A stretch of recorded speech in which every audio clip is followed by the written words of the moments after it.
They say respect comes with age. Whoever said that never met my daughter-in-law. I'm Mallory Joyner, and if you're hearing my voice right now, don't scroll, just stay with me. What I'm about to tell you isn't gossip or fiction. It's my life. It's what happened the weekend I walked into my own beach house and got told, "Old lady, no space for you." Tybee Island's air has always smelled like peace to me. Salt, pine, and memory. For 40 years, Leonard and I called this our haven. Every railing sanded by his hands. Every seashell our son Norman collected as a boy lining the porch window. That Saturday morning, I drove down alone, craving quiet after Leonard's Friday chemo session. He'd smiled weakly when I left, "Go sit by the ocean for both of us." When I turned onto the driveway, my first thought was that Google Maps had betrayed me. Cars everywhere, music pulsing, laughter spilling out of my house. I walked up the porch steps, slow, steady, like an intruder afraid of being caught. The front door was wide open, and there she was, Joyce, my daughter-in-law, wearing one of my straw hats like she'd bought it herself. "Oh, Mrs. Joyner," she chirped, then turned to her crowd. "Her family," she said later, with that smile that hides sharpness. "Y'all, this is Norman's mama. She came down here on surprise." Then she faced me, still smiling. "But, we're full up this weekend. No space for you, old lady." They laughed. Even Norman chuckled, the kind of nervous laugh a man gives when he's lost control but pretends he hasn't. For a second, I felt my chest tighten, not from anger, but disbelief. My own son couldn't look at me. I smiled back, calm as a preacher's wife, and said, "Then I'll just take a walk on the porch." I left my bag by the steps and stepped out to where the ocean light bends everything into silver. That porch has heard more prayers than any church I've ever been to. I stood there, breathing through the ache. In the distance, I could hear Leonard's voice in my memory, soft, careful, teaching Norman how to hammer nails straight. "Everything worth keeping needs patience, son." I swallowed that line like medicine. From behind me, laughter rose again, clinking glasses, fake accents, somebody shouting about family money. My family, my money. I stayed out there for hours, pretending the salt wind was enough. Maybe that's what aging is, learning to be invisible without disappearing. The sun started to dip, and I finally sat on the rail, watching shadows crawl up the dunes. By the way, if you're still watching this, tell me where you're listening from. I like to know how far a story like mine travels, because I promise you what I'm saying right now. It's real. At some point, I heard Norman's voice through the window, gentle, apologetic, not for me, but for her. That was when I knew, whatever grip she had on him, it was deeper than I thought. I wondered how long I'd been blind to it. Then, just as the light started to go amber, I looked up toward the second-floor balcony. There, in the spill of sunset, I saw Joyce leaning close to a tall man I hadn't noticed before. He had the same tan, the same easy charm, the same nerve. He brushed a strand of hair from her face, and she laughed, a sound too intimate for any sister to make. I watched her hand rest on his knee, then his slide around her waist. A small kiss, quick, practiced, hidden by the railing. My stomach turned cold.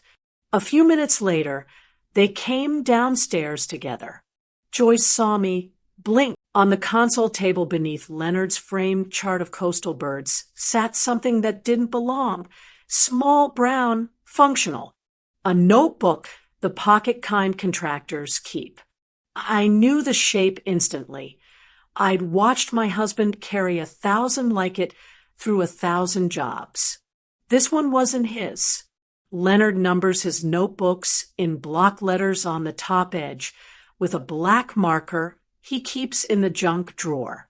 This had no number, no smudge where his thumb would have worn the corner.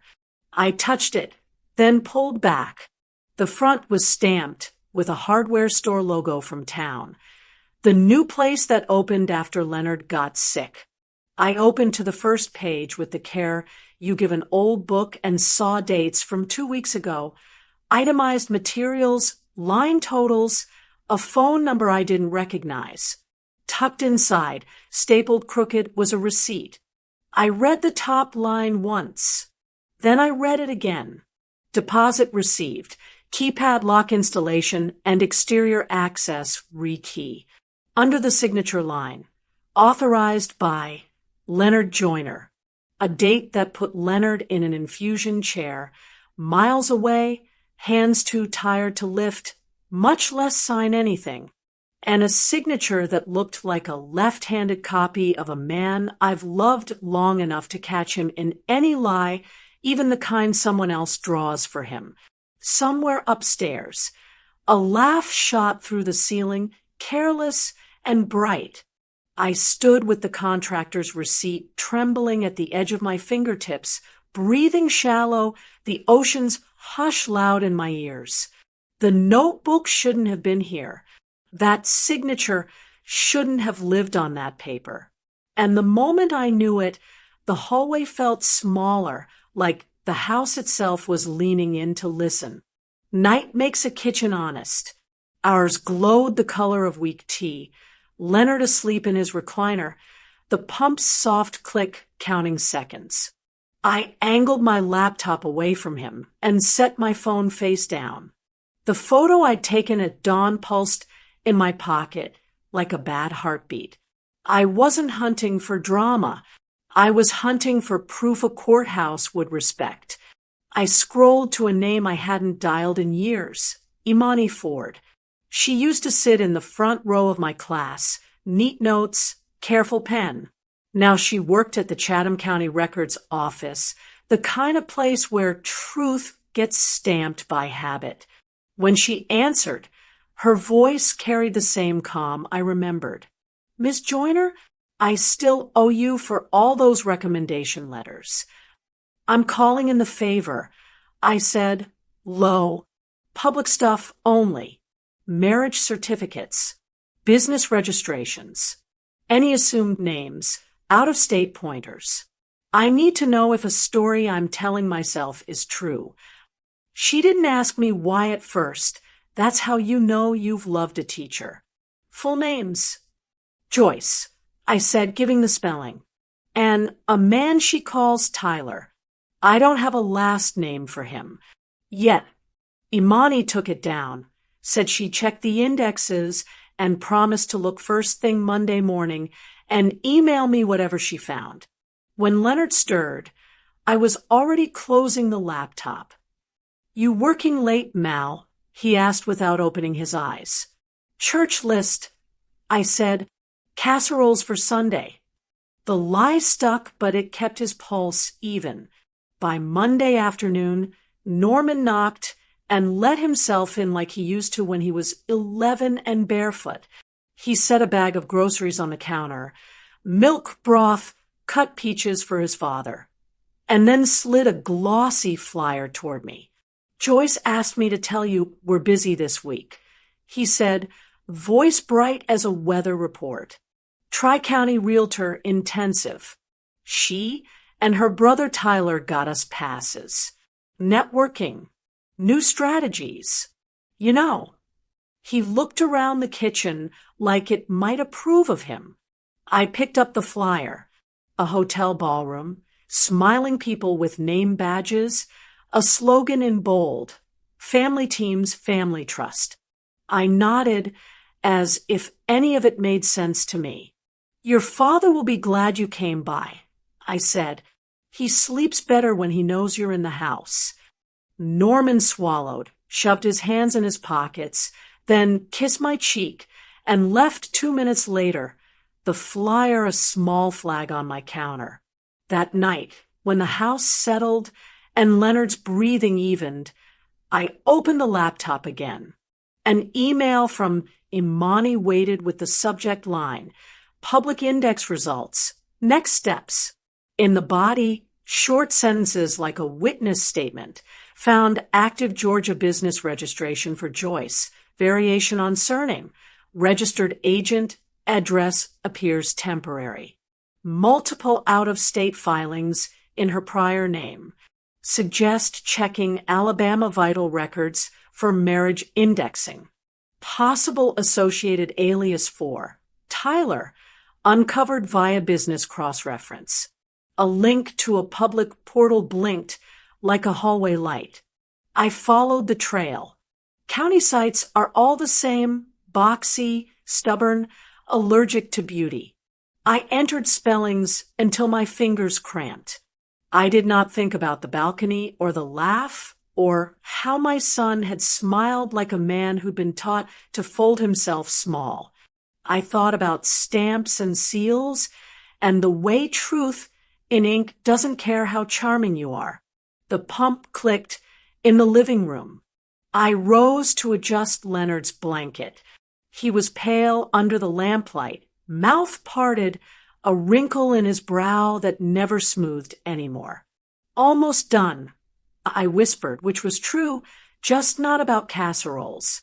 Back at the table, I clicked search again and felt the page load like a held breath. The index returned 3 names that could have been coincidence if coincidence didn't wear the same shoes in 2 states. One was Joyce under a maiden name I hadn't heard her claim. One was her current arrangement with my son. And then there was another, a marriage record from out of state, older than Norman, not flagged as dissolved. I stared until the letters stopped meaning anything except the feeling they gave me. Still active. My throat went dry. A second tab, business filings, populated with a line that snagged my eye. A company I hadn't seen before, formed 2 months ago, listing a registered organizer whose given name matched Tyler, but whose surname did not. A different last name. Not a typo, not a middle initial game. A different skin on the same man.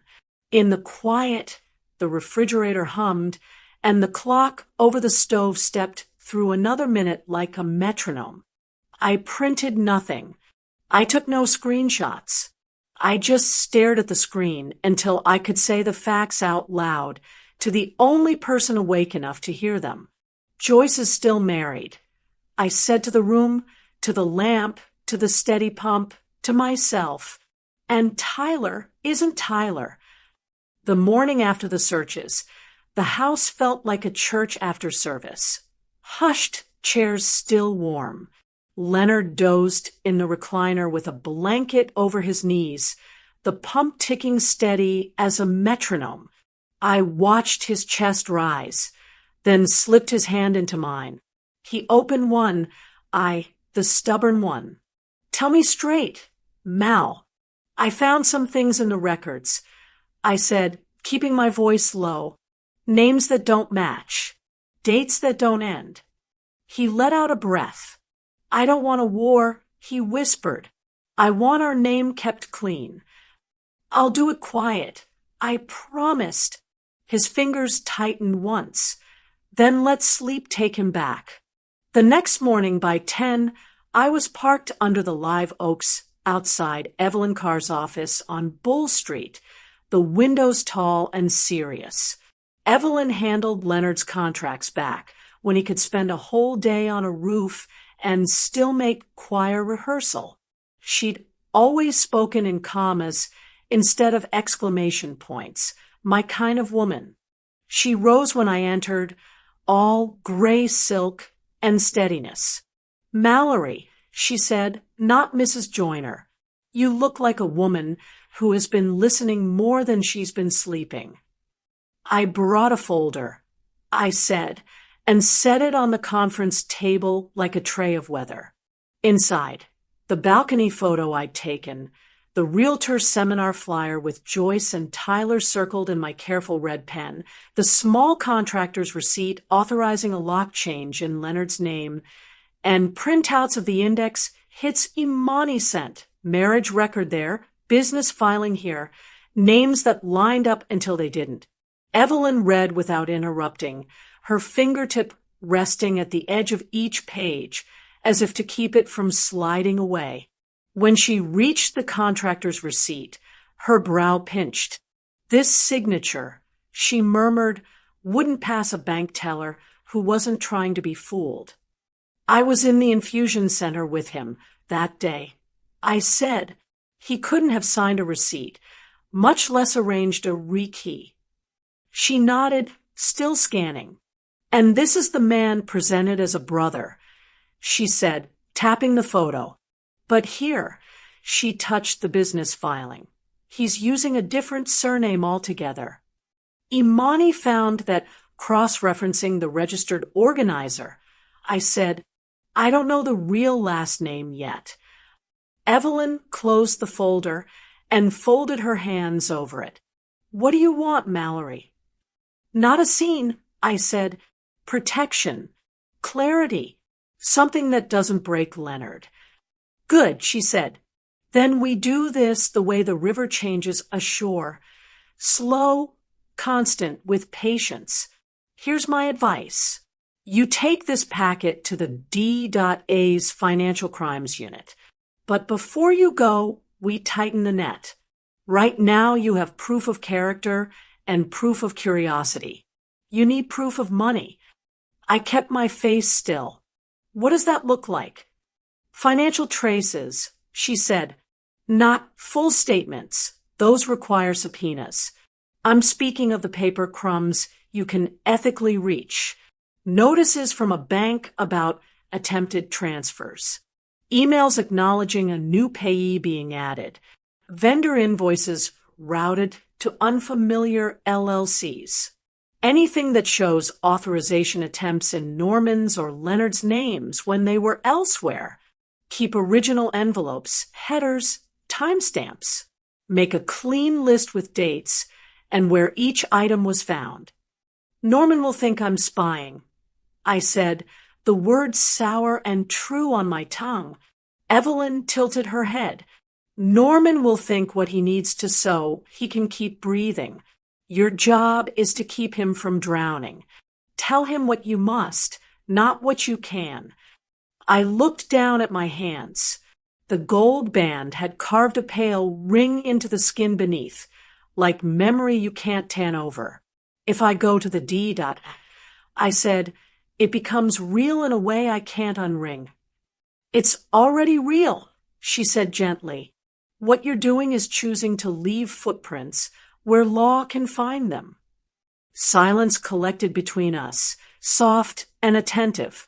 Outside, a tour trolley trundled past, the guide's microphone turning history into a lullaby. I felt the shape of the promise I'd made Leonard, quiet, not cowardly, settle into my bones. I'll gather what I can, I said. No drama. Good, Evelyn said, and slid the folder back toward me. One more thing. I'll make an informal call. To who? She leaned back, thinking.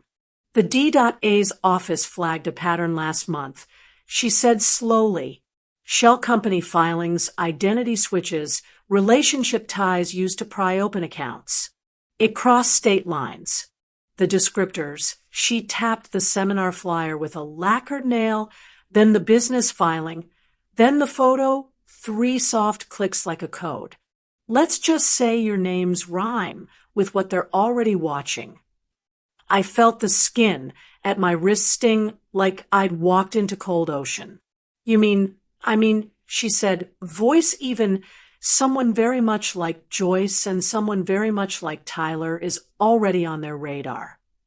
Courthouse hallways smell like old paper and new fear. I signed in at the D.A's annex on Liberty and followed a receptionist's nod to a windowless room with a humming vent and a single square of light. A young detective in a navy suit slipped in a moment later, badge clipped to her belt. Hair pulled back like someone who likes nothing touching her face when she's working. "Detective Cole," she said, offering a hand. "Financial crimes." "Mallory Joyner," I answered, setting my folder between us like a confession. "I brought what I have. It's not gossip." She opened the file and laid the pages out as if assembling a small, quiet crime scene. The balcony photo first. Joyce settled on Tyler's lap, the shape of intimacy no caption can explain away. The flyer for the Tri-County Realtor Intensive with their names circled in red. The contractor's receipt authorizing the keypad lock, Leonard Joyner, in a left-handed imitation. The index hits Imani had pointed me to, a marriage in another state, not marked dissolved. A new LLC with a registered organizer whose given name matched Tyler, and a surname that did not. Cole read everything twice, lips pressed. Where was Mr. Joyner the day of this receipt? "In a chemo chair," I said. "I was there." He couldn't have signed his own name, much less a vendor order. She nodded, slid the paper into a plastic sleeve, and marked the corner with a Sharpie. "Chain of custody," she said, almost apologizing. "We have to be fussy." "I prefer fussy," I said. "It keeps the story from wandering." Her mouth tipped at one corner. "Mrs. Joyner, we have an ongoing interstate investigation involving a couple who present as siblings while forming short-lived companies to route funds and assets.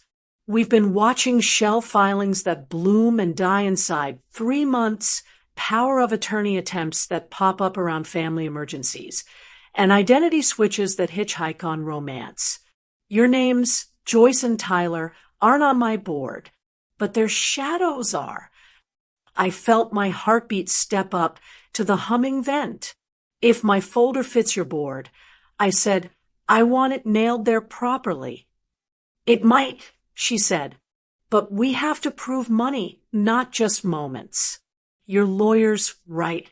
We'll need traces, notifications, attempted authorizations, anything that shows a hand reaching where it shouldn't." Later that afternoon, my phone buzzed, face down on the table. I ignored it. Cole glanced. "You can get that." "It's my son," I said. "Work's bleeding him dry." His wife has him smiling through it. On the screen, a stack of texts scrolled by from Norman. Client moved deadline up. "Joyce says I should tell folks you're just anxious and Dad's sick. Don't worry them. Please don't call HR. Mom." "We've got it." The language sounded like him wearing someone else's shirt. "Take your time," Cole said softly. "We're not asking you to tear your family open in my conference room." I slipped the phone back into my purse. I'm trying to keep us from being cut quietly. We wrapped in 20 minutes. Cole collected my copies, returned my originals, and handed me a victim/witness intake form with boxes I didn't want my name in. "Don't talk to them about this meeting," she said, standing. "If you see new mail, bank notices, vendor invoices, anything unfamiliar, keep envelopes. Note dates. Photograph, don't forward." I stepped out into the noon heat and walked slow toward the square. Across from the courthouse, the hotel hosting the Realtor Intensive buzzed. Lanyards, coffee urns, the particular brightness of people selling futures to each other. On the sidewalk, under a crepe myrtle shaking pink confetti, Joyce stood with 2 of her relatives, voices low, hands cutting the air. "End of the month," one said, tight and urgent. "We can't straddle this forever. We need papers, Joyce." The other hissed, "If he hesitates, get his mama to sign something." She's soft. Joyce pressed her lips into a smile she didn't feel. "I said I'm handling it," she answered, eyes flicking to the hotel door, as if opportunity might step out wearing a name badge. They didn't see me. I kept walking, one hand on the strap of my bag the way you do when the wind comes up, and you don't want to lose anything else. Back at my car, the air inside was oven hot. I cracked the windows and sat with both hands on the wheel until my phone rang. Unknown number. I answered. Mrs. Joyner? Cole. The vent hum was now the soft static of a different room. I spoke with my AD.A. We're opening a subpoena package for financials tied to those entities and dates you gave us. Quietly. I closed my eyes. What do you need from me? A performance, she said. We need you to keep interacting with Joyce as if you suspect nothing. Accept invitations. Ask small questions that sound like courtesy. Stay close enough that she keeps believing you're harmless. Silence stretched, taut as a clothesline. Can you do that? Cole asked. I looked at my reflection in the rear view, salt gray hair, the set of my mouth, a woman who has been patient so long she's learned how to turn it into a tool. Yes, I said. I can play along. I waited until late afternoon, when sun leaks sideways through the blinds and people mistake shadows for comfort. Leonard dozed in his chair, but his eyes opened clear when I brushed his shoulder. You've decided something, he said, voice stronger than morning. I'm going to ask her for help, I answered. Not the kind she thinks. He sat up a little, wincing, then found my hand. Make it neat, Mal. No splashing. I kissed his knuckles and stepped into the kitchen, turned the faucet on just enough to sound like dishes, then dialed Joyce. She answered bright, like a receptionist who's learned to sell cheer. Mama Joyner, how's our patient? I need a favor, I said, letting a tremor ride the words. The hospital sent an authorization form for Leonard's treatment. Lots of boxes I don't understand. They said a family member can help. You're so good with paperwork. A beat. Paper rustled on her end, a pen tapping. Of course, she said, syrup thickening. Send it over. Or better, bring it by. We'll fix it. Then, too casually. But if the cost is what I think it is, you and Mr. Joyner might want to consider options. What kind of options? A small exhale. Liquid assets, she said. You're sitting on value, Mama. That beach house is beautiful, but it's also dead cash. We could list it quietly, off-market, avoid the tax bite, help with bills. Norman trusts me to move fast for family. I let silence settle like dust. It's an old house, I murmured. Needs love. Buyers pay for potential, she said quickly, and we can set a temporary keypad code for showings. I've already got a contractor who can. She caught herself, smiled through the phone. Anyway, you don't need the stress. Let me take the hard part. Send me your email, I said. I'll forward the form. When we hung up, I leaned against the counter until the cool laminate steadied me. She hadn't offered time or rides or casseroles. She'd offered a sale. The house wasn't a home to her. It was a lever. I printed a blank hospital template from a public site and filled it just crooked enough to look real, leaving authorized signer empty. Bait needs to look like food. In the living room, Leonard watched me with the eyes of a man who's carried lumber in rain. Well, she recommended selling the house. I said. His lips made a line. Then you know you're right. I hate being right. That's why you're careful, he said, and closed his eyes again, a hand lifting and falling with the pump's slow rhythm. Near dusk, Norman called. Traffic noise wove through his voice. Mom, long day. Folks at the office are asking why I'm out so much. I told them it's Dad, and you're anxious. Anxious is fine. I said, look, about Joyce. He rushed the words. People love to talk. She's doing that seminar, and her brother is helping with contacts, and suddenly everybody thinks he cut himself off. She's trying, okay? Don't make this harder. I'm not making anything, I said softly. I'm watching. It's the same thing. He snapped, then took a breath. Sorry. I'm tired. He mumbled. He loved us and hung up before the apology had a place to land. I emailed Joyce the hospital form just after 8, copying only myself, noting the time, keeping the original on my desk. Then I turned to the window and listened to Tybie's long breath in the distance, an old rhythm that doesn't change because people do. The phone rang again. Unknown number. Mrs. Joyner? Detective Cole. I stepped into the hallway, shut the bedroom door, so Leonard could rest. I sent the form. I said, she offered to list the house. Off market. Quick. We heard. Cole said. Paper shuffled.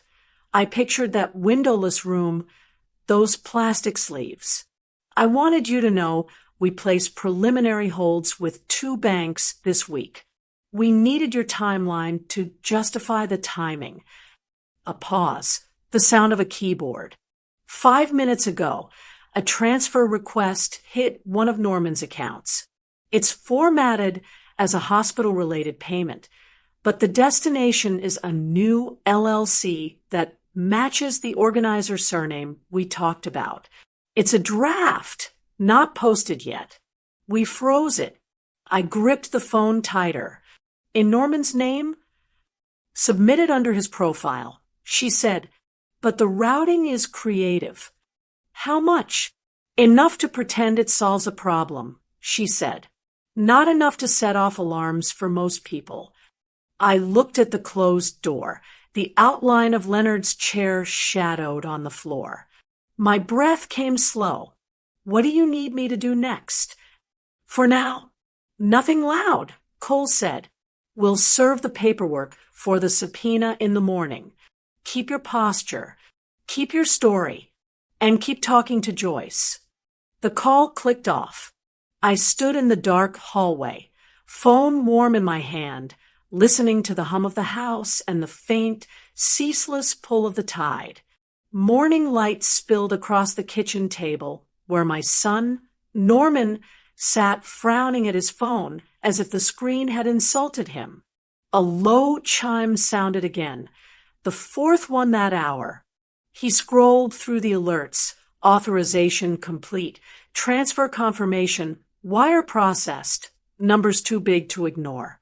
Joyce, he called. Did we move 2,500 to a place called Seaside Holdings? She appeared in the doorway, already smiling, her robe tied like armor. Probably a clerical duplication, she said, voice smooth as lotion.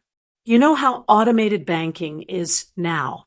Half of its algorithms correcting themselves. I'll call later and straighten it out. Norman rubbed his temples.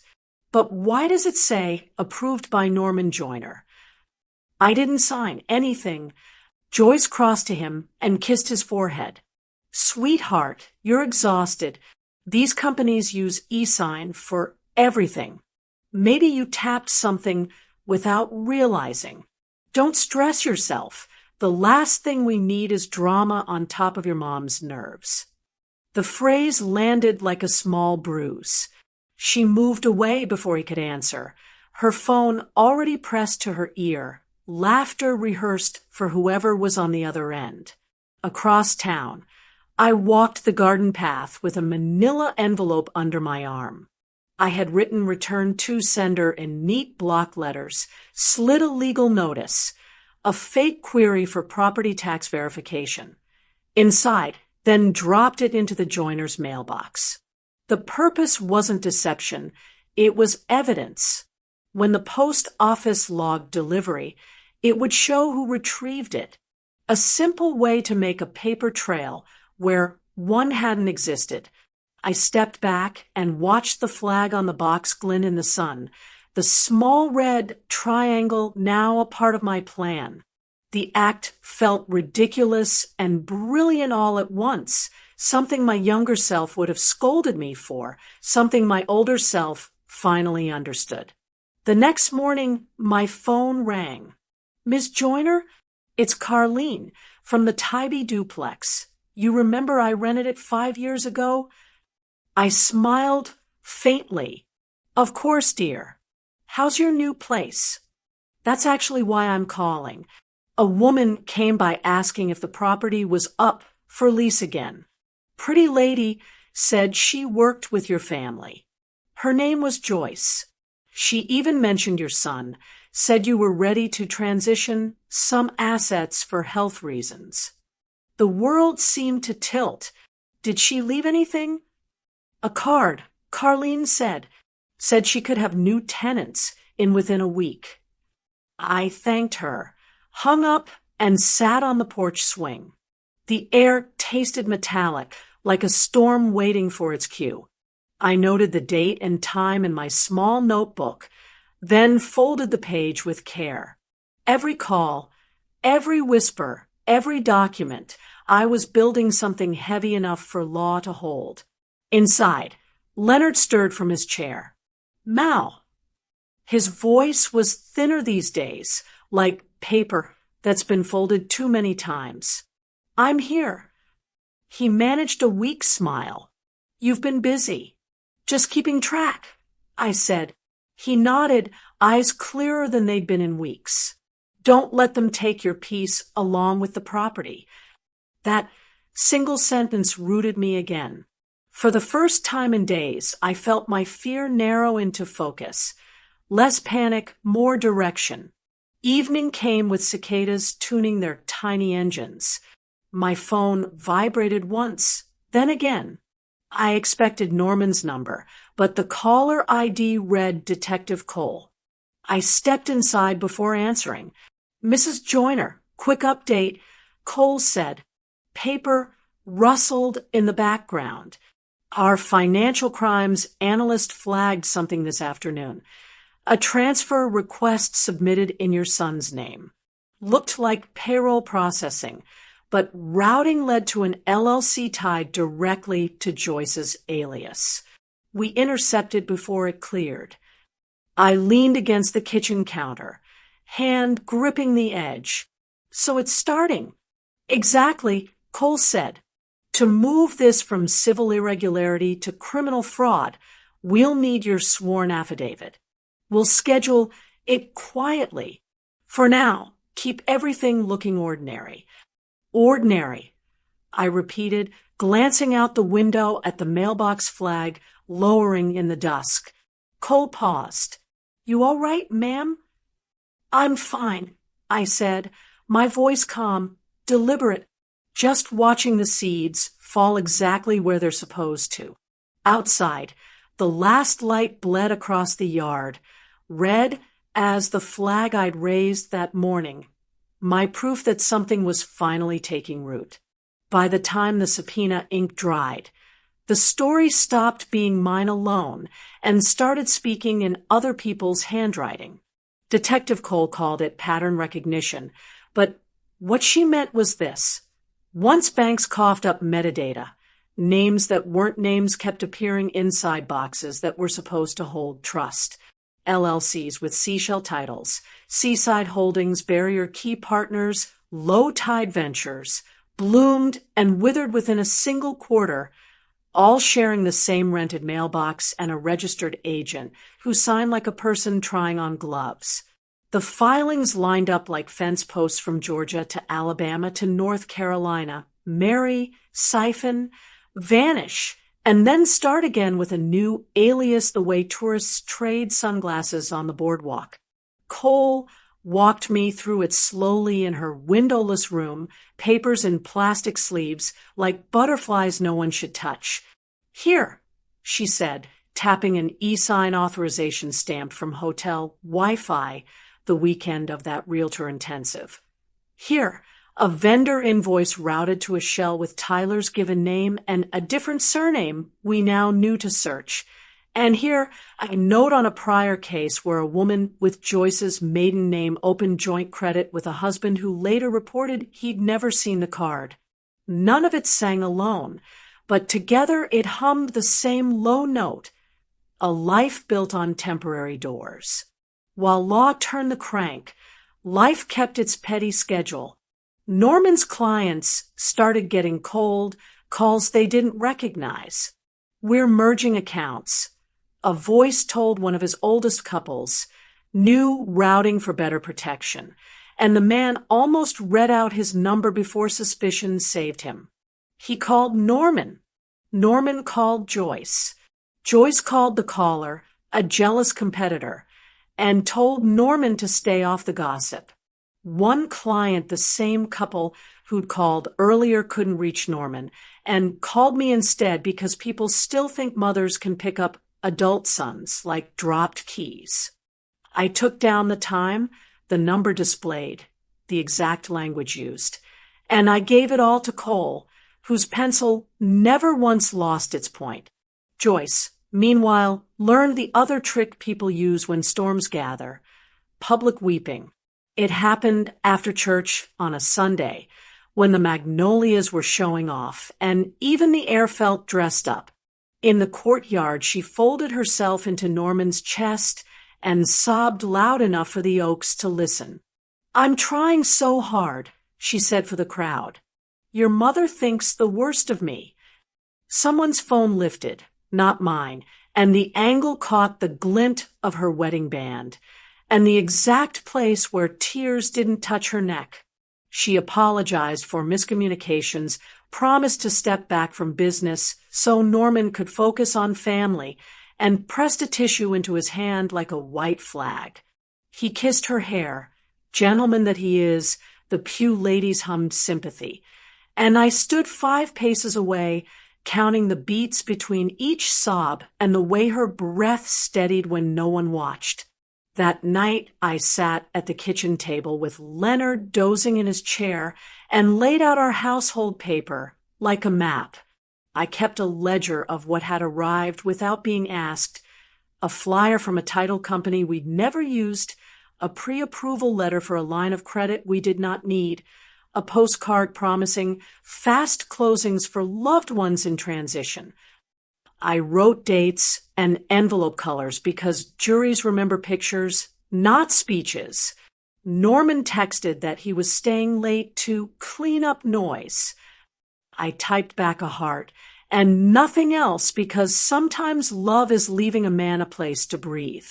Cole called me the next afternoon with a voice that sounded like shoes tied tight. "Our out-of-state partners found a third LLC tied to your names. Opened, funded, drained, dissolved. Same 3-month lifespan. Same organizer surname as the one we flagged. We've also got an affidavit from a prior spouse saying Joyce disappeared with joint funds and left a paper shadow that didn't match her signatures." "What happens now?" I asked, though I knew better than to ask for promises. "Now the adults talk to each other," she said. "We're bringing the feds to the table." I slept in my clothes with my phone on the nightstand. Its black screen, the kind of quiet that makes you think of oceans before storms. At 5:41 a.m. The room turned blue with the first light, and a minute later the phone buzzed. "Mrs. Joyner." Cole's voice was steady, awake. We coordinated with federal partners overnight. A judge signed a pre-dawn order. As of right now, all suspect accounts tied to Joyce and Tyler are frozen.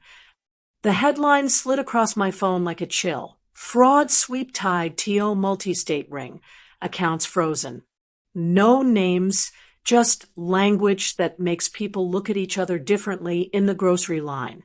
The article was 5 sentences long and careful as a lawyer. Ongoing investigation. No comment. Interstate coordination. It didn't need names. In a town like ours, rumor fills in the blanks faster than ink dries. By noon, the whispers had crossed Norman's office glass. A client forwarded him the link with a question disguised as concern. Hope this isn't your firm. Lots of moving parts lately? His supervisor pulled him into a room with a wall of polite, and when Norman came out, he texted me 3 words. We are fine. That's how you know a person's not fine, when their sentences get short and stiff like they're bracing for weather. Joyce moved quicker than the paper. She set up her phone in perfect afternoon light and filmed a kitchen monologue, voice catching at the right syllables. Please be kind, she said to no one and everyone. There are people who don't like me because I'm outspoken and because I'm married into a family with history. I've made mistakes. Who hasn't? But I would never hurt the people I love. The comments filled with hearts and little prayers, and a woman from church saying, "Don't let jealous spirits win, sis." She replied with a dove emoji and a verse reference she couldn't place in a Bible if it fell open on her lap. I turned the video off and walked back to Leonard's chair. He had gone colorless in an hour. The pump beeped wrong, then kept beeping wrong, and I pressed the call button with fingers that couldn't find their own strength. By evening, we were in a hospital room with the lights dimmed low and the kind of quiet that isn't peace. A nurse adjusted his line and whispered to me like we were sharing a secret we didn't want to keep. "He's tired," she said. "Let him be tired." I texted Detective Cole, "At hospital. I may go dark for a day." The dots blinked, disappeared, then returned. "Understood. Focus on him. We'll keep our posture." While Leonard slept, I watched the city from the 8th floor. Savannah at night is a lantern with no lid, streets lit like old promises, squares holding the heat.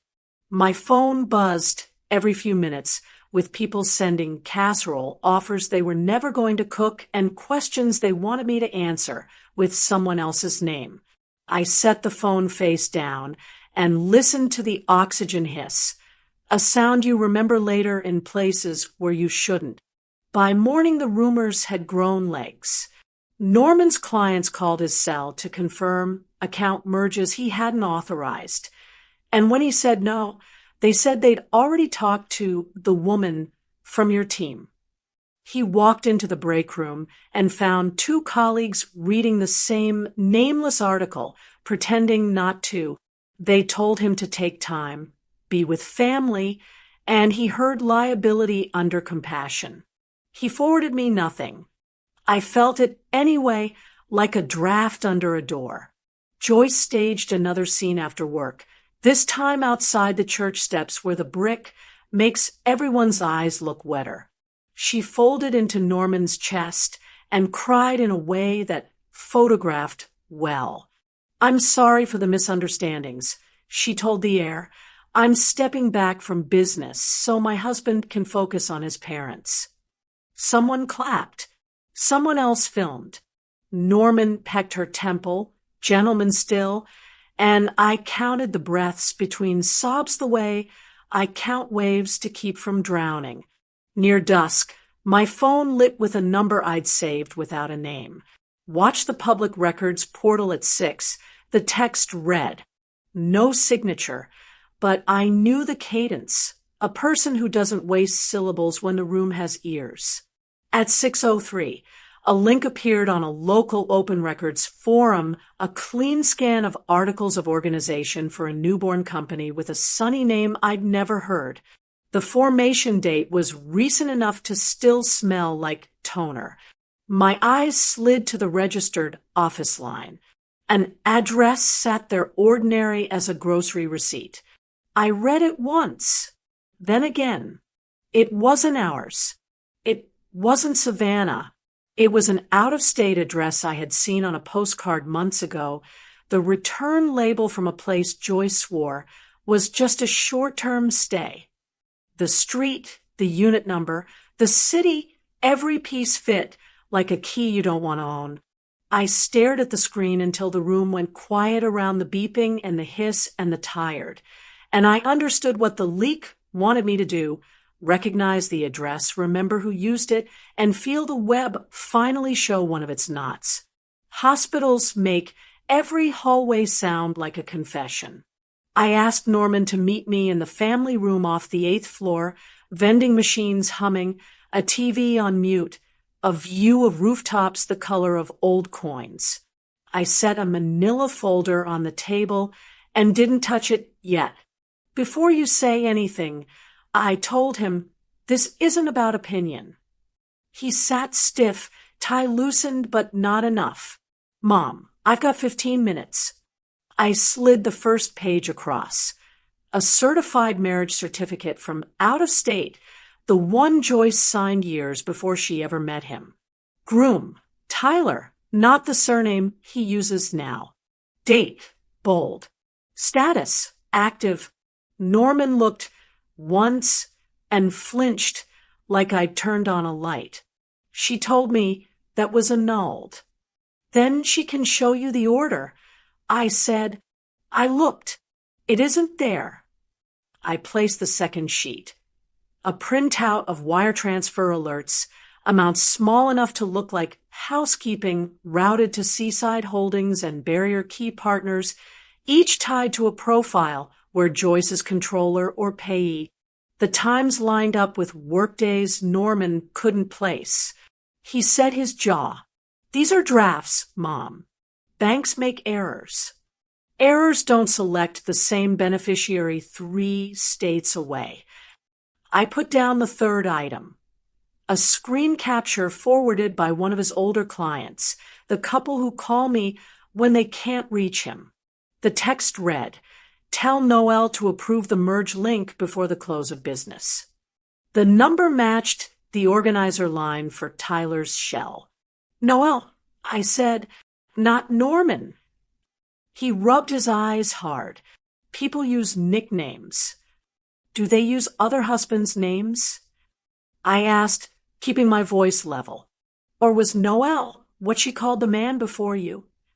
His hand came down on the table loud enough to turn heads. You've hated her since day one. I've watched her since day one. I said, there's a difference. He stood. You think because Dad is sick you can. Because your father is sick, I am keeping records. That marriage certificate is real. The transfers are real.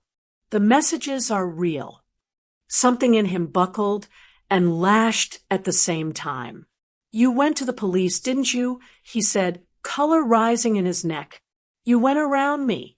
You always do this, make me feel like a boy who can't tie his shoes.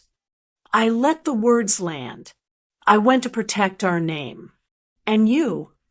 He grabbed the folder, then threw it back down as if it burned. You're poisoning everything. He took a breath that shook. I can't. I won't have you turning my wife into a criminal because you can't stand her. Norman. I said his name like a hand reaching into cold water. Look at the dates, the signatures. Look at your own alerts. He looked everywhere but the pages. Shame and anger threw shadows across his face, then chose anger. He pushed through the door, so hard it hit the stopper. The hallway swallowed him. The door sighed shut. I gathered the papers and waited for my heartbeat to come back. On the muted TV, an afternoon show laughed without sound. A nurse in blue walked by with a chart and the kind of soft step you learn from years of bad news. Downstairs, Joyce was busy turning glass into mirrors. She posted a carousel of photos, her hand in Norman's, a caption about storms making roots deeper, a story slide about standing by your man when jealous people try to tear you down. She tagged the church. She tagged the realtor seminar. She turned comments on for an hour and replied to friends with heart hands and hallelujahs. Minutes later, a voicemail landed on Norman's phone. Her voice low, not crying this time. "Do not embarrass me. You keep this in-house. You hear me?" Then another message for the crowd. A live stream in soft light, tears cued, cyberbullying on her tongue like a psalm. Back in Leonard's room, monitors traced fragile constellations. I watched his chest rise and fall and tried to measure which would hurt him less, keeping him here under watch, every beep a reminder, or moving him home where the house could hold his quiet without the world knocking. I stood between two doors and hated both. My phone vibrated near midnight when the city had gone thin. Unknown number, out-of-state code. "Mrs. Joyner," a man asked, clipped and careful. "This is bank security assigned to your son's account. I'm calling to confirm we stopped a large withdrawal flagged as an offshore consulting fee. It was queued tonight for approval under Mr. Joyner's profile. You should know it didn't go through." I signed my name in a quiet room that smelled like toner and nerves. The AD.A read my statement back to me. What I saw on the balcony, the contractor's receipt in Leonard's name, the records I'd pulled, the messages where Tyler used a different surname and called my son by a stranger's nickname. I raised my right hand, said the oath, and felt something settle, fear turning into paper that could walk without me. By afternoon, Detective Cole called from a parking lot, wind in her phone. "Warrants in hand. We're serving a unit off Highway 17 Tide to our organizer name. Stay put." I stayed. I folded laundry I didn't remember washing and watched the light move across the living room like a slow clock. An hour later, my phone buzzed. Cole's voice came back, clipped and satisfied. "We've got it. Storage Unit B-14. Inside, a laminator, a stack of blank notary stamps from 3 counties, binders with client lists labeled NJ, Norman's initials, and a ledger that reads like a siphon. Small transfers, recurring cross-reference to the Shell LLCs. Dates match your timeline. I sat down before my knees decided for me. Signatures? "Too many," she said. "Some good, some clumsy. We'll let the lab argue about which is which." The next morning brought the kind of twist that always looks inevitable in hindsight. A cousin of Joyce's, the quiet one who hovered at the edges, walked into the D.A's office with a pastor and a zip drive. She wanted immunity. She wanted out. On the recording, her voice trembled and held. Joyce had called it standard positioning, told the family to practice the sibling story. Tyler had written scripts for account merge calls. They'd kept a box labeled paper for forged authorizations and another labeled quiet for prepaid phones. She gave them the code to the storage unit they'd already cracked, and the relief in her voice when Cole pressed stop sounded like air returning to a room. Meanwhile, Norman's firm stopped pretending nothing was wrong. Compliance froze his access until the mess could be measured. Attorneys sent notices to clients acknowledging attempted third-party contact and promising enhanced verification. The language was antiseptic, but I could hear the shame underneath, the way good men get folded into someone else's weather. Norman texted once, "I need to fix what has my name on it," and then nothing, as if silence might be a shield. Joyce tried to outpace news with theater. She arrived at the office in a cream suit and handed out muffins like Goodwill comes in 12s. She told anyone who asked that her brother was traveling for work and that the internet lies. Then the county docket, blunt as a bell, rang. Emergency hearing on provisional restraints for suspect entities. Public, 2 p.m. I sat 3 rows back, hands folded, the way I used to at award days when they called Norman's name for perfect attendance. Joyce entered with a lawyer who wore his tie like a dare. She didn't look toward the gallery. She looked past it, eyes fixed on the seal behind the judge, as if the seal might blink first. The ADA moved efficiently. Storage finds, the ledgers, the pattern of LLCs with title names and quarter lifespans, the halted offshore consulting fee. He didn't say my name. He didn't need to. The facts walked on their own. Joyce's lawyer objected to everything on principle and then to nothing in particular. When it was her turn to answer the simple question, "Where is Tyler?"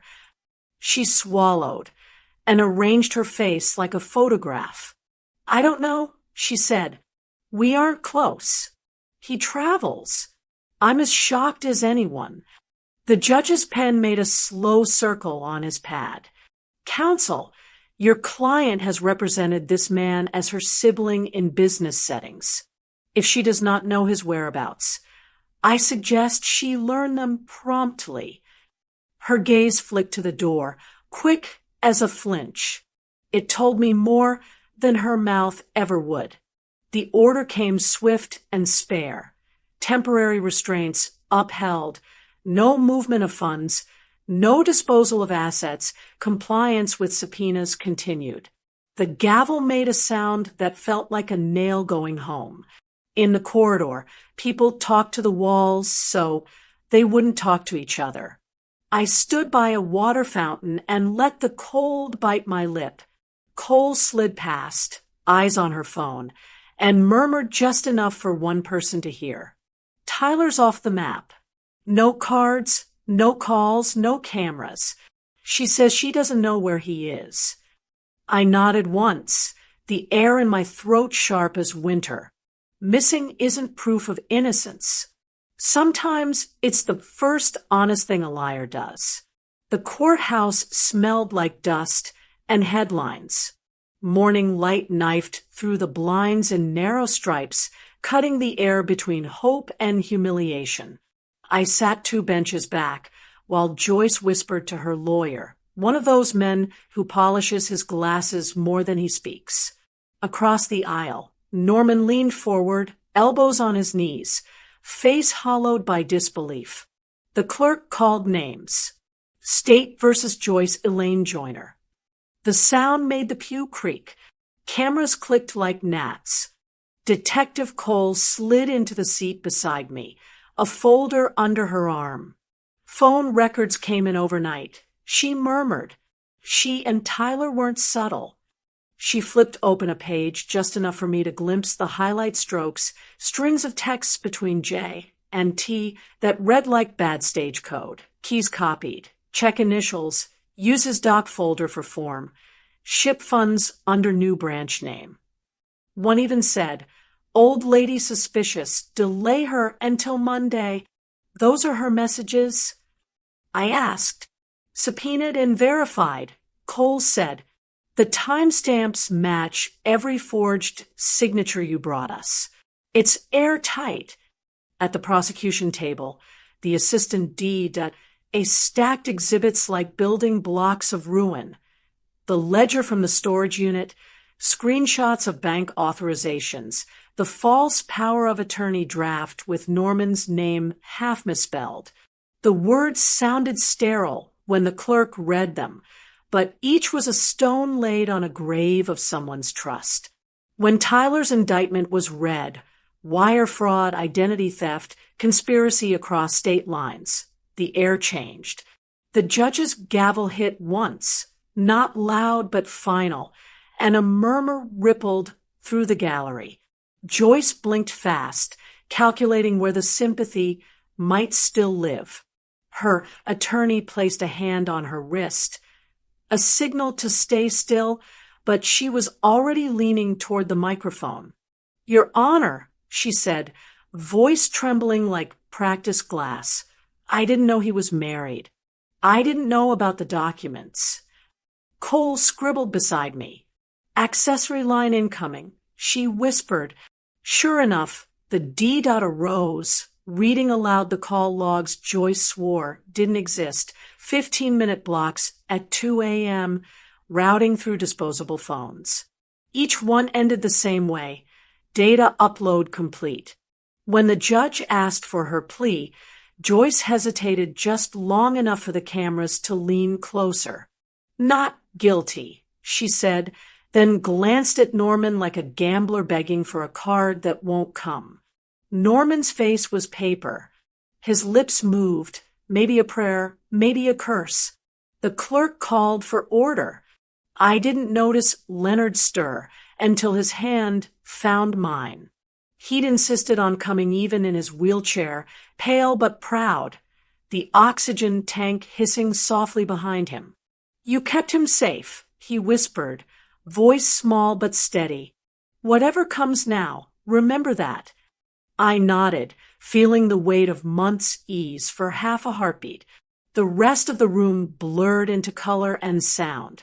Reporters whispering, pens scratching, Joyce's lawyer flipping pages like excuses. Court recessed for lunch. The bailiff announced the time, and chairs groaned as everyone stood. Joyce stayed seated, eyes darting to the side exit. Her lawyer bent down, whispering something that made her jaw tighten. Then she did what she always does when trapped, performed. She raised a tissue to her cheek, dabbed at tears that weren't there, and said loud enough for half the room to hear, I've always trusted the system. The cameras flashed again. As people filed out, I saw her whisper to the bailiff, ask to use the restroom. 2 minutes later, she slipped through the side door instead, into a corridor marked authorized personnel only. Cole touched her earpiece, muttering to another officer, then froze, listening. Her face went still. She's on her phone, she said quietly. Calling who? I asked. Cole didn't answer, just lifted her chin toward the security monitor above the clerk's desk. On the grainy feed, Joyce stood in a narrow hallway, half-lit, back to the camera. She held the phone close to her mouth, whispering fast. Her free hand twisted the strap of her purse like a rope. The audio feed caught 4 words before the signal cut. It's falling apart, Tyler. The screen went black. The courthouse was full before sunrise.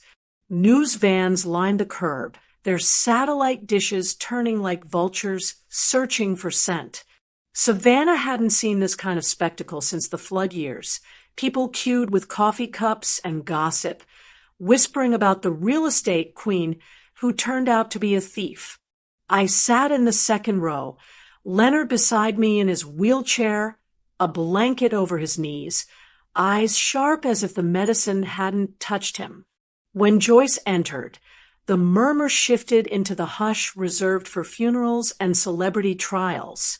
Her once immaculate hair was flat now, her smile practiced, but brittle. She wore beige, the color people pick when they want to look invisible. The D.A began with what the town had already heard in fragments, but never all at once. Years of deception stitched across state lines. The screen glowed behind him as he listed the marriages: Georgia, Alabama, North Carolina. Each certificate appeared like a ghost, the signatures stacked in near-identical loops.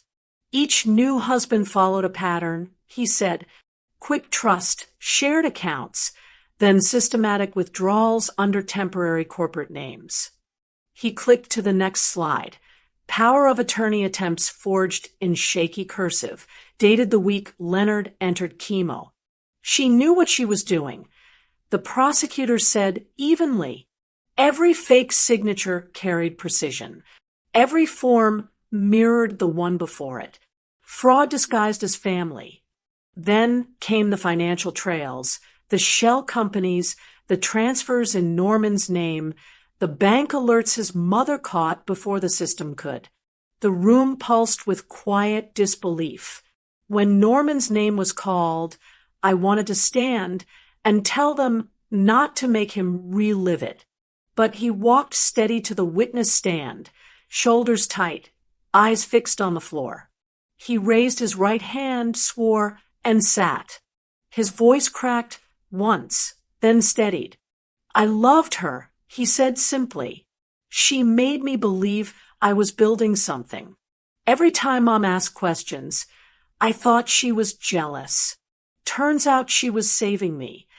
A hush spread, so deep you could hear someone's bracelet jingle. He told them about the seminar, the texts from unknown numbers, the way Joyce coached him to dismiss clients' concerns as admin errors. When the prosecutor asked when he realized it was all real, he swallowed hard. When the bank called at midnight, when I saw the ledger, when I realized the woman I married wasn't real. I pressed Leonard's hand. He whispered, barely audible, "You kept him safe." The words folded around me like a benediction. The journalist from the Coastal Ledger, Diane Kirby, had been one of my students 30 years ago. She once wrote poems about light on water. She sat near the aisle with her laptop open, eyes blazing.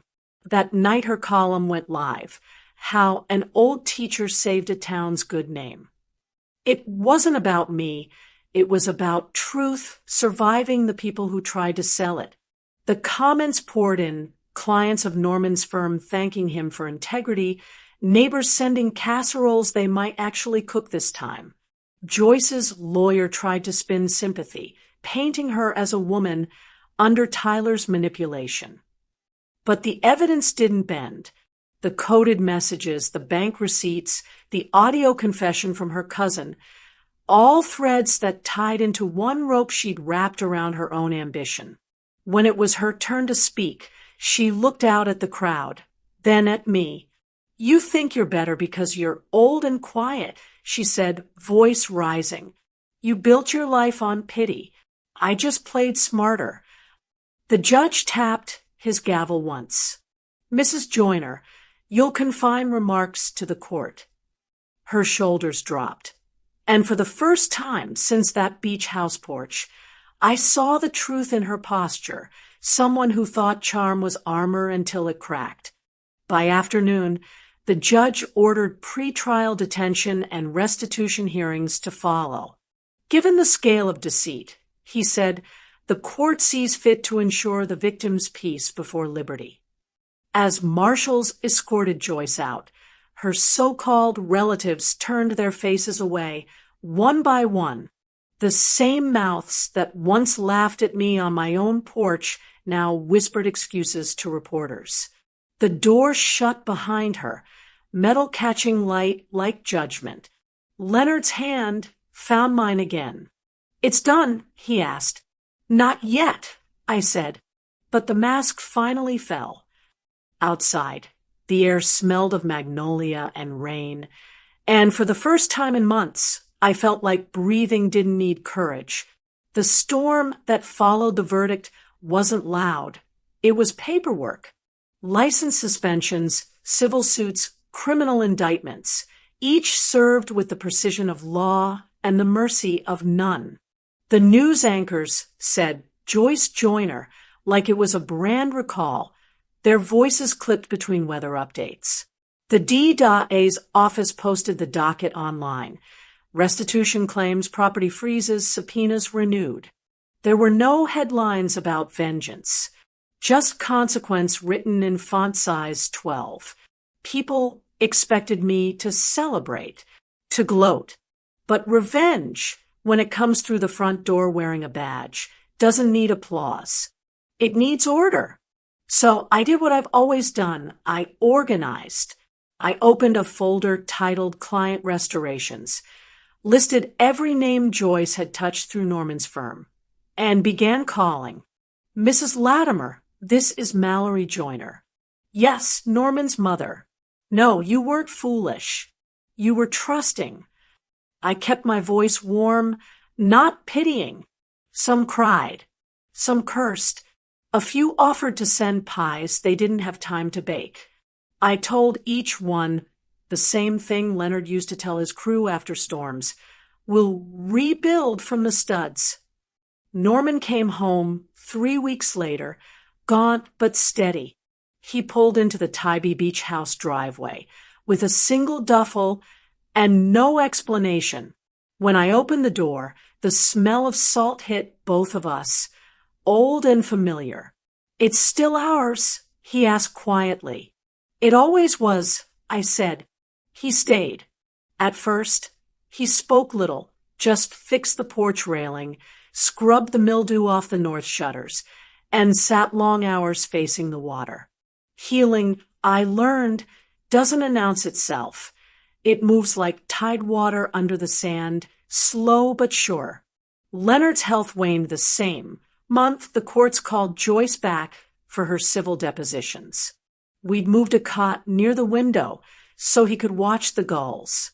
Some mornings he asked for gospel music, others silence. One afternoon he woke from a nap and said, "Tell the boy I'm proud." "I will, I promised." He stayed blind too long, he said, a faint smile under his oxygen mask. But he found the shore. Leonard passed quietly 2 nights later, the sea wind brushing the curtains, Norman's hand on his shoulder. There were no goodbyes, just peace stretched long enough for us to feel it. The next week, Joyce's sentencing filled the papers again. No high drama, no crying headlines. Her broker's license suspended, 3 counts of fraud under review, and a 4th pending federal coordination. Civil plaintiffs lined up like dominoes. Even the state ethics board joined the queue. The irony, I suppose, was that her biggest punishment wasn't the cell, it was the silence. The cameras stopped calling. The followers unfollowed. Her name, once styled for hashtags, now sat between court docket numbers like any other case. Norman's firm, after months of audit, cleared him publicly. A press release confirmed his innocence. I wrote the statement myself, but refused the spotlight.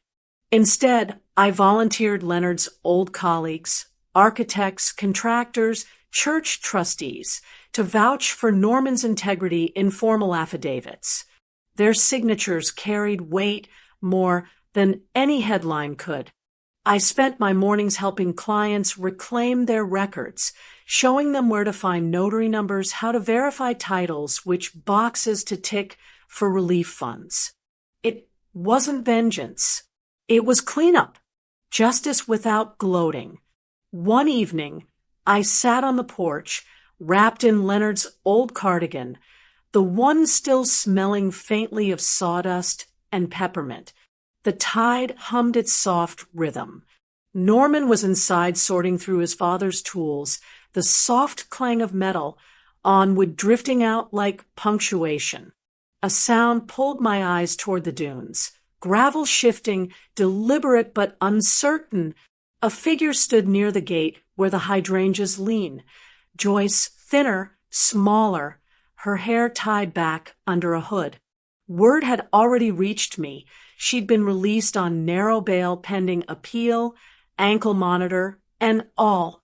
She didn't move closer, just stood facing the house, half in shadow. The moon caught her face enough for me to see the hollow where pride used to live. For a long minute, the only sound was the sea pressing its endless argument against the shore. I stayed seated, hands folded in my lap. No words, no shouting, just distance. At last, she turned toward the surf, phone in hand but not lifted, and walked down the slope until the tide swallowed her reflection. She didn't look back. From the porch, I watched until the dark took her shape, the horizon reclaiming its line. Revenge had never been my goal. Clarity was, and clarity, I realized, is quiet. The paint can ticks in the sun like a metronome, and Norman's brush makes a steady whisper across the top rail. Long strokes, even pressure, no rush. The same porch, the same ocean laid out like a kept promise. Months have worked on us the way salt works on wood. Not erasing, refining. Neighbors pass in 2s and 3s, waving the way people do when the story is no longer rumor but record. Mr. Rutledge pauses with his old beagle and nods toward the shoreline where we placed the memorial bench. Cedar, simple, turned to face the morning tide. Leonard's name is carved shallow, so the weather will be gentle with it. When the light hits right, the letters shine. I like to think that's him catching the day before it slips. Norman sets the brush across the lip of the can. Straight enough, he asks. Straight enough to last, I say. His shoulders are less knotted now. He learned the slow discipline of repair, the kind where you remove rot without scraping away what's still sound. He opens his laptop at the porch table most afternoons to rebuild his practice, not with slogans, but with calls that start, "Tell me what scared you most." Clients return in a trickle. He keeps new rules taped above his screen. 2 signatures, always, never rush, explain in plain language. If he doubts, he calls me to listen, not to decide. It is a different kind of growth, quieter, sturdier. News travels like wind. This morning the radio carried Tyler's sentencing, federal time for wire fraud and identity theft, the judge counting each victim like beads. No dramatics, no. Declarations. Just years measured out in numbers, and a date the clerk wrote without lifting her pen. The announcer moved on to the weather. That felt right. As for Joyce, she has become a shadow that knows it is being watched. She still lives on this island because not leaving is its own performance. Licenses gone, money locked, court dates stacked on the calendar like gray stones. Sometimes I see her at the grocer's, comparing prices of things she used to buy without looking. Her eyes slide past faces that used to applaud her. People step aside out of habit, not respect. She doesn't meet my gaze. I don't offer mine. Diminishment doesn't require an audience. On Thursdays, I carry 2 folders to the church fellowship hall and prop open the side door with a hymn book. The hand-painted sign says what it needs to. Elders Paper Workshop, bring questions. We copy IDs, talk through bank alerts, practice saying no with the posture of never again. I show widowers where to find notary seals and grandmothers how to check an LLC. Nobody comes to be rescued. They come to be unafraid. When someone thanks me, I point to the bench. He taught me to make lists. I say, I just kept one longer than usual. Norman finishes the last rail and steps back. Paint threads gleam in the late light. He looks out over the water the way he used to look at his father, searching for instruction. I take his arm and feel the steadiness there. Not everything returns, but the important things can. Coffee, he asks. 2 cups, I say. And the blue mugs. He smiles without apology and disappears inside. The wind shifts, bringing gull chatter and the clean scent of coming rain. Down the beach, a figure stands near the hydrangea gate. Hood up, hands in pockets, still as a bad, memory willing itself small. Joyce. She doesn't move closer. She doesn't speak. The last time she tried to steal closeness, it cost her everything that could be counted. Now, even proximity feels heavy. She watches the porch where nothing belongs to her and learns what absence weighs. I don't rise. I don't wave her off. I sit with my palms flat to the grain Leonard sanded, and I let the quiet tell the truth for me. After a minute that stretches the way regret stretches, she turns toward the tide and walks until the water takes her reflection. The horizon straightens behind her. Norman returns with mugs and sets one by my hand. Steam lifts in slow ribbons. He follows my eyes, sees no one, and doesn't ask. Some questions honor themselves by staying unspoken. People think revenge is heat. I learned it can be temperature dropping to where clarity lives. We did not win by screaming. We won by staying, by making a record, by keeping our porch, by remembering who we are when someone tries to sell us another name. I lift my cup and look past the bench to the patient line where ocean meets sky. Then I close the circle, not with triumph, but with fact. At my beach house, she said there was no space for me. I smiled and walked away. What I did made sure she would never find a home in our name again.